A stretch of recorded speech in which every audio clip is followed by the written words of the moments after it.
Cinema ರಂಗದವ್ರನ್ನೂ ಕೂಡ ನೀವು ಪ್ರತ್ಯೇಕವಾಗಿ ಬನ್ನಿ ಬನ್ನಿ ಅಂತ ಹೇಳಿ ಗೋಗರಿಬೇಕಂತ ಸನ್ನಿವೇಶ. ಒಟ್ಟಲ್ಲಿ ಎಲ್ಲೋ ಒಂದು ಕಡೆ ಎಲ್ಲವನ್ನೂ ನೋಡ್ತಾ ಇದ್ರೆ ಇಷ್ಟೆಲ್ಲ ಕಷ್ಟಪಟ್ಟು ಮಾಡ್ತಾ ಇದ್ದೀನಿ, ಯಾವುದಕ್ಕೂ ಕೂಡ ಯಾರು ಸರಿಯಾಗಿ ಸಪೋರ್ಟ್ ಮಾಡ್ತಾ ಇಲ್ಲ ಅಂತಂದಾಗ ಬೇಡ ಇದರಿಂದ ಹಿಂದೆ ಸರಿಯೋಣ ಅಂತ ಅನಿಸಿ ಯಾವತ್ತಾದರೂ ಬೇಸರ ಆಗುತ್ತಾ ನಿಮಗೆ? ಆಗುತ್ತೆ, ಒಂದೊಂದು ಬೇಸರ ಆಗುತ್ತೆ. ಯಾಕೆ ಬೇಸರ ಆಗುತ್ತೆ ಅಂದರೆ, ನನಗೆ ತುಂಬ ಜನ ಬೆನ್ನಿಗೆ ಚೂರಿ ಹಾಕಿರು. ಅವ್ರು ಹಾಕ್ತೋರೆಲ್ಲ ಯಾರು ತಮಿಳ್ರಲ್ಲ, ತೆಲುಗರಲ್ಲ, ಹಿಂದಿಯವರಲ್ಲ, ಕನ್ನಡದವರೇ.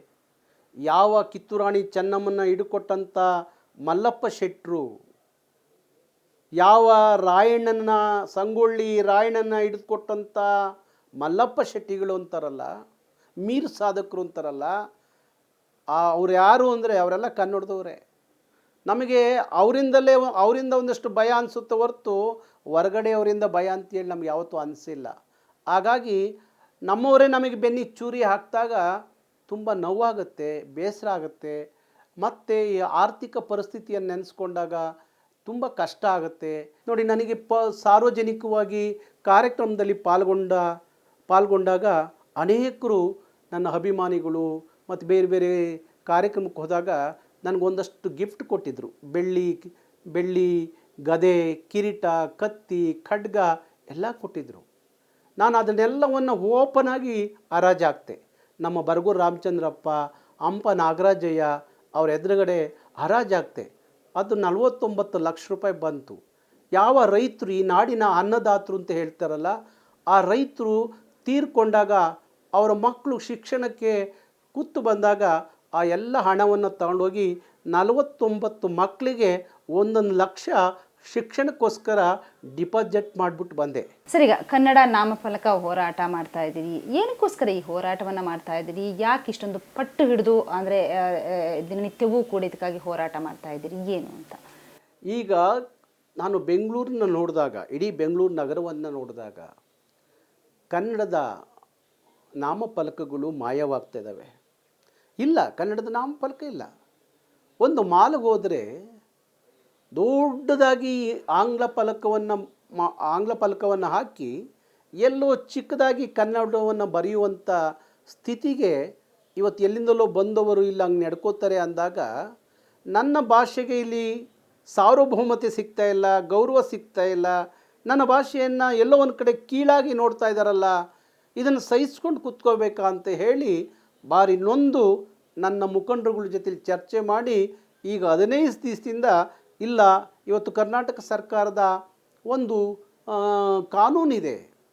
ಏನು ಹೇಳುತ್ತೆ ಕರ್ನಾಟಕ ಸರ್ಕಾರ?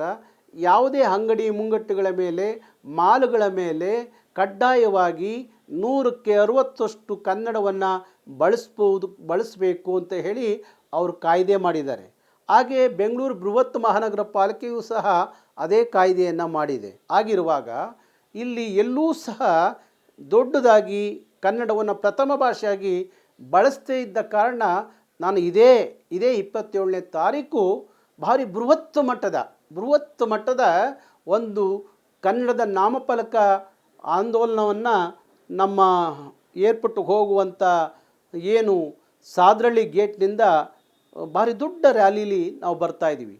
ಬೆಂಗಳೂರಿನ ಅನೇಕ ರಸ್ತೆಗಳಲ್ಲಿ, ಅದು ನಮ್ಮ MG ರೋಡ್ ಇರ್ಬೋದು, ಬ್ರಿಗೇಡ್ ರೋಡ್ ಇರ್ಬೋದು, ಕಮರ್ಷಿಯಲ್ ಸ್ಟೇಟ್ ಇರ್ಬೋದು, ಶಿವಾಜಿನಗರ ಇರ್ಬೋದು, ಕೊನೆಗೆ ಚಿಕ್ಕಪೇಟೆ ಇರ್ಬೋದು, ಎಲ್ಲ ಮುಗಿಸ್ಕೊಂಡು ಕೊನೆಗೆ ಕಬ್ಬನ್ ಪಾರ್ಕಲ್ಲಿ ಎಲ್ಲ ಕಾರ್ಯಕರ್ತರಿಗೂ ಊಟದ ವ್ಯವಸ್ಥೆಯನ್ನು ಮಾಡಿದ್ದೀವಿ.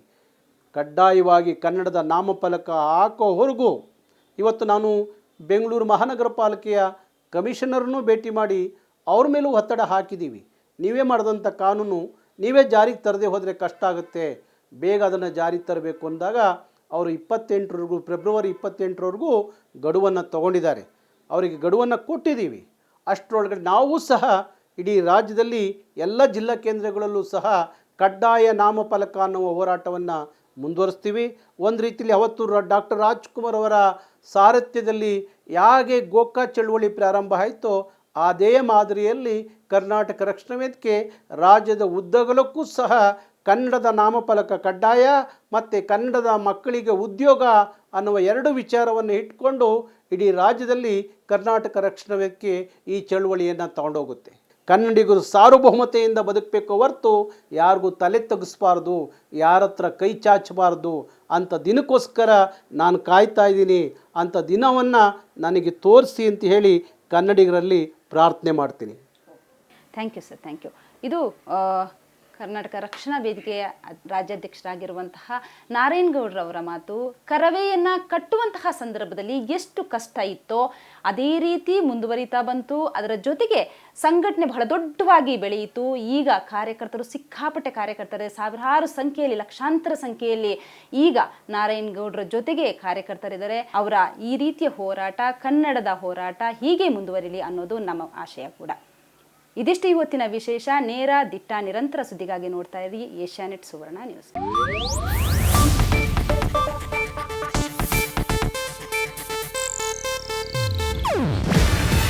ಇದು ಏಷ್ಯಾನೆಟ್ ನ್ಯೂಸ್ ನೆಟ್ವರ್ಕ್ ಪ್ರಸ್ತುತಿ. ನೀವು ನೋಡ್ತಿದ್ದೀರಾ ಏಷ್ಯಾನೆಟ್ ಸುವರ್ಣ ನ್ಯೂಸ್.